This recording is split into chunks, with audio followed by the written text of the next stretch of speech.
ये कार्यक्रम सत्य घटनाओं से प्रेरित है।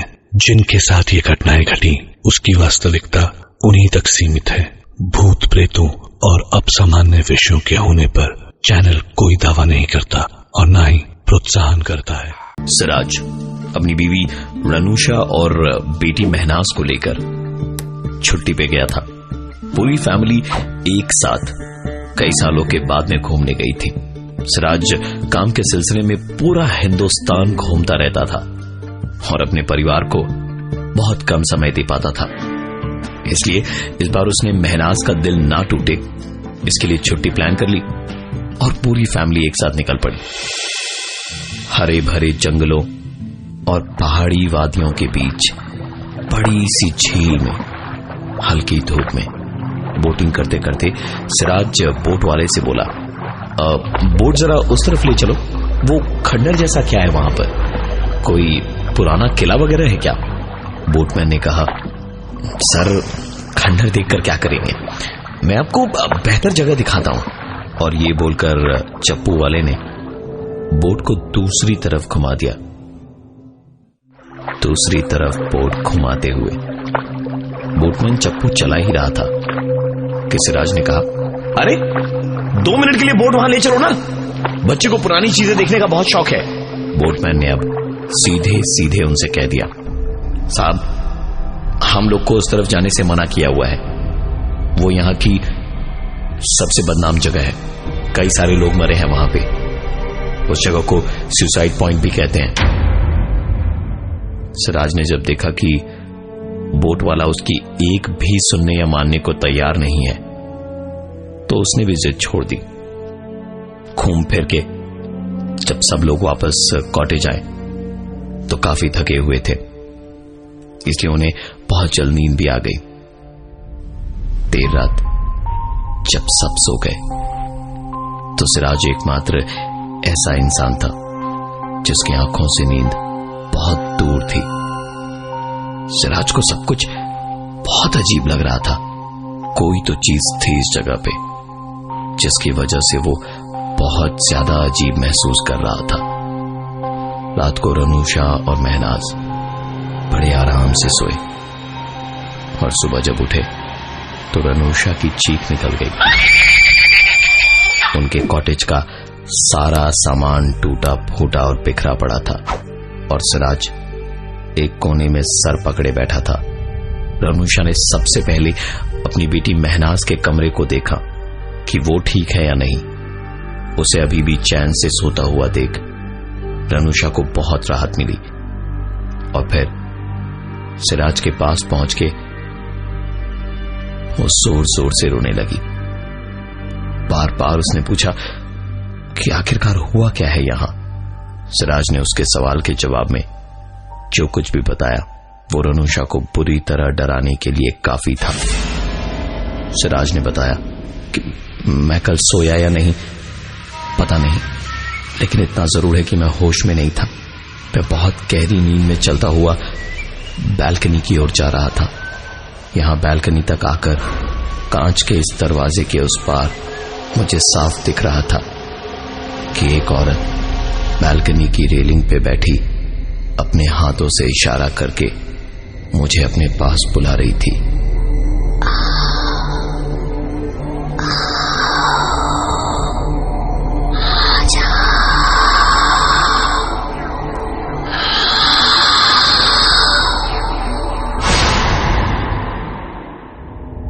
मैंने अपनी शरीर की पूरी ताकत लगाकर खुद को पलटा और वापस इस बिस्तर की तरफ आने लगा।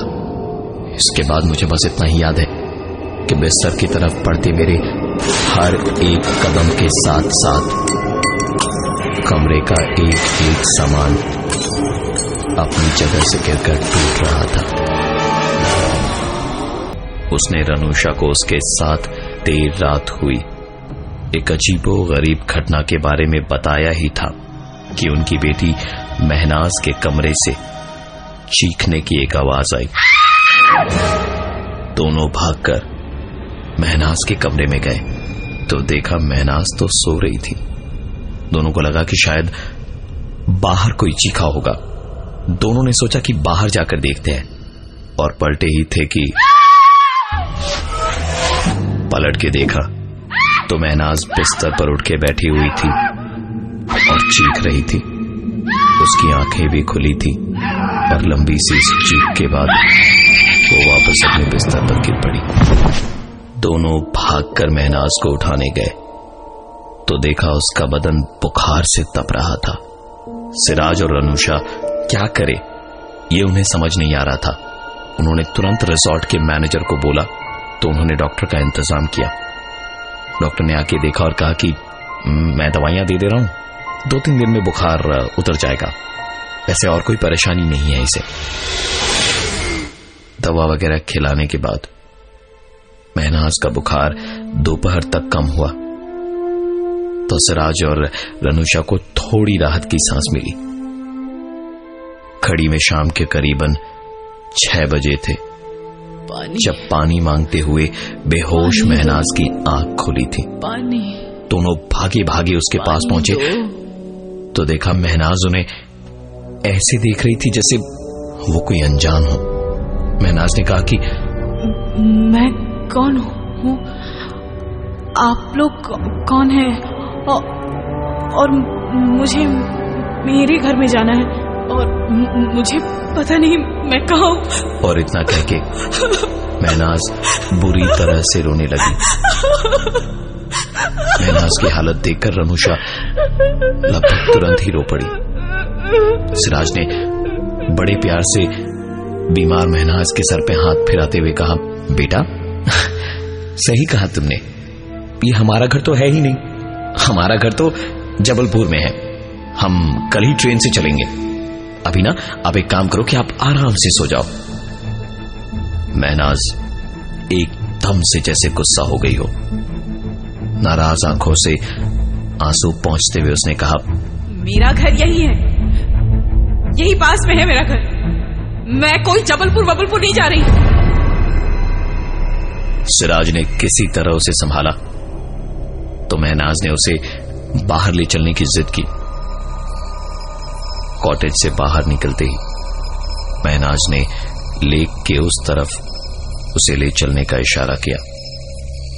रनूशा और सिराज को किसी भी चीज से ज्यादा अपनी बेटी से प्यार था। दोनों बोट वाले के पास पहुंचे तो बोट वाले ने कहा, इस वक्त बोट नहीं जाएगी, सुबह आइएगा। उसका इतना कहना ही था कि सिराज ने 2000 रुपए उसके हाथ में थमाए और कहा, मेरी बच्ची जिधर कहती है उसे चुपचाप ले चलो। बोट में बैठकर और शाम के अंधेरे में जैसे जैसे आगे गए महनाज की आंखों की चमक धीरे धीरे बढ़ती जा रही थी और जैसे ही किनारा नजदीक आया तो उस बोट वाले ने कहा, साहब उधर नहीं जाएंगे, आपको तो मैंने कल ही कहा था, उस तरफ में जाना मना है। उसकी इस बात के खत्म होने से पहले ही 1000 रुपए उसे और थमाते हुए सिराज ने कहा, चुपचाप किनारे पर बोट लेके खड़े रहना, तुम्हें अंदर जाने की जरूरत नहीं है, अंदर होकर के हम आते हैं। महनाज उसी खंडहर तक दोनों को लाई थी जिसे यहां के लोग सुसाइड पॉइंट के नाम से जानते थे। देर रात वहां पहुंचने के बाद सिराज और रनूशा जितनी देर में बोट से उतरते उतनी देर में महनाज कूद के अंदर भागी। पीछे पीछे सिराज और रनूशा भी उसे पुकारते पुकारते उसके पीछे भागे और थोड़ा अंदर जाके चांद की रोशनी में देखा तो एक बड़े से पत्थर पे बैठ के महनाज रो रही थी। सिराज और रनूशा पास पहुंचे और पूछा, क्या हुआ? तो रोती हुई महनाज एकदम से खुश होकर के बोली, ये मेरा घर है, 10 साल से मैं यहीं रहती हूं, 10 साल पहले मैंने यहीं पे सर मार के सुसाइड किया था, तब से मैं यहीं रहती हूं। सिराज बहुत देर से परेशान और अपनी बेटी के लिए डरा हुआ था, लेकिन इस बात पे वो बुरी तरह बिफर गया और चिल्लाते हुए बोला, बस करो महनाज, बहुत हो गया, चलो यहां से। हम कल ही घर वापस जा रहे हैं, अपने घर। जबलपुर में है हमारा घर, ये पत्थर तुम्हारा घर नहीं है, समझी? चलो यहां से। इतना कह के रोती हुई महनाज को घसीटता हुआ बाहर जहां बोट खड़ी थी वहां तक लाया तो देखा बोट वहां नहीं थी। किनारे खड़े खड़े सिराज किसी दूसरी बोट का इंतजार कर ही रहा था कि उसके ठीक पीछे खड़ी रनूषा जोर से चीखी। सिराज ने पलट के देखा तो रनूषा वहां अपना हाथ पकड़े चीख रही थी और महनाज कहीं दिखाई नहीं दे रही थी। उसने पूछा तो रनूषा ने बताया कि उसके हाथ पर काट के महनाज अंदर भाग गई। सिराज अंदर भागा, चारों तरफ देखते देखते थक गया, लेकिन महनाज कहीं नहीं मिली।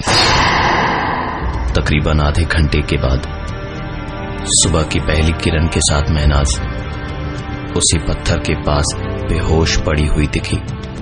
उसे गोद में उठाए हुए सिराज और रनूषा किनारे पे बोट के लिए हाथ हवा में हिलाते हुए चीख चिल्ला रहे थे, पर कोई भी बोट उनके आस पास तक नहीं आ रही थी। काफी देर के बाद एक बोट वाला वहां आया। ये वही बोट वाला था जो कल रात उन्हें वहां लाया था। बोट वाला जैसे ही आया, सिराज महनाज को गोद में लेते हुए बोट में चढ़ा और रनूषा को लेकर जल्दी कॉटेज जाने के लिए कहने लगा। जब सिराज ने बोट वाले से पूछा तो उसने बताया, साहब, यहां हम लोगों का जाना मना है, क्योंकि यहां रोज ही कोई ना कोई किनारे पे हाथ दिखाता है बोट के लिए, चिल्लाता है, लेकिन वो इंसान नहीं होते। आज तक जो भी बोट वाला उनकी मदद करने गया है वो बोट वाला बचा नहीं है। सिराज ने तुरंत कहा, तो तुम हमें लेने क्यों आ गए? बोट वाले ने कहा, क्योंकि लेके भी मैं गया था और अब तो दिन है। वैसे दिन के उजाले में बाहर आने से तो भूत भी कतराते हैं। बस शाम का इंतजार कीजिए, फिर देखिए। किसी तरह सुबह जब बेहोश महनाज को वापस कॉटेज में लाए तो महनाज देर शाम तक सोती रही और फिर अचानक जोर जोर से चिल्लाकर उठ गई।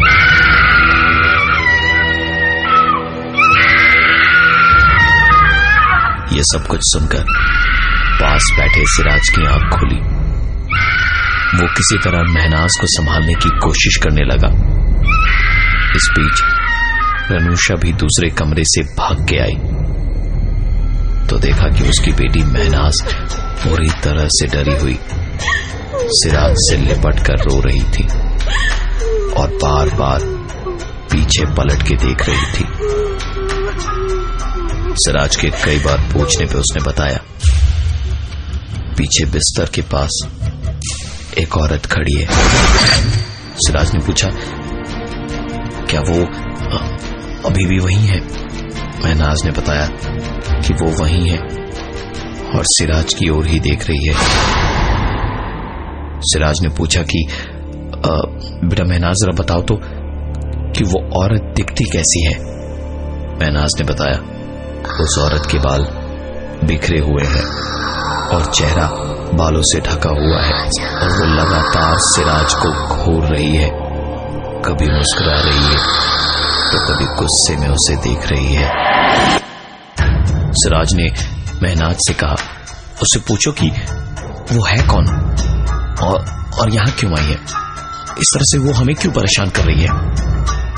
महनाज उस तरफ पलटी और अचानक से ऐसे रोने लगी जैसे किसी ने कोई रुलाने वाली बात बोल दी हो। उसने पलट के सिराज से कहा, उसका नाम स्निग्धा है, वो कह रही है कि वो आपको लेने आई है।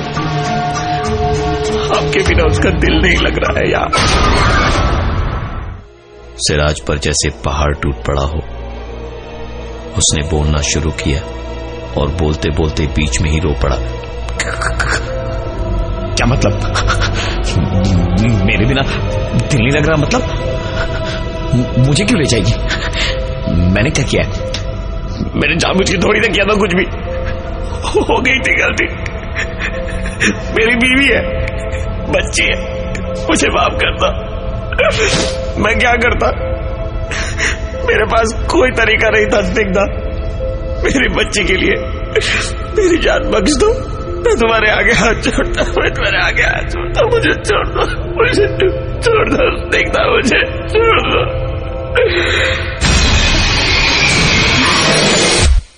तूफान के बाद की शायद ये एक अजीब सी शांति थी। अगले दिन सिराज की मौत हुई, वो भी उसकी नींद में। लेकिन मरने से पहले उसने अपनी बेटी महनाज और रनूषा को बताया था एक सच। आज से करीबन 13 साल पहले जब रनूषा से उसकी शादी नहीं हुई थी, तब एक बार वो यहां आया था काम के सिलसिले में। उस दौरे पर ही उसकी मुलाकात स्निग्धा नाम की एक लड़की से हुई थी।